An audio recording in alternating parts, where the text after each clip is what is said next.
One of the biggest problems with the system we grew up in is that, after a while, something that should be a means becomes a goal. What do I mean by that? The luxurious lives we have seen since childhood have encouraged us to constantly want more. Our perceptions and the way we look at the world have been shaped to always focus on earning more.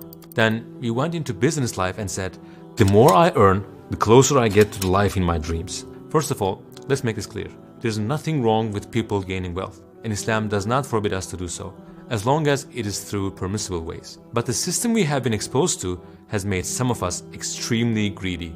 Money is normally a tool that we use to buy things or spend it for a purpose, isn't it? But for some people, making money itself has become the ultimate purpose. This goal drives them to save up more and more. Then 30, 40 years pass, and he realizes that his whole life has been spent guarding an enormous wealth that he cannot finish spending even if he wants to. A wealth that he even forgot that existed. And the people around him are thinking about what will happen to all this money after his death and making calculations in their minds. On the other side, there's a totally different world. In the city where that extremely rich person lives, there's a mother whose husband had died and she was left with her children. She's trying to figure out how to take care of them, how to provide for them. She's in a very difficult situation and needs support. There's a father whose business and trade had failed, and he became bankrupt. He's so hopeless that he's now thinking of suicide. There are people who cannot get out of their debts.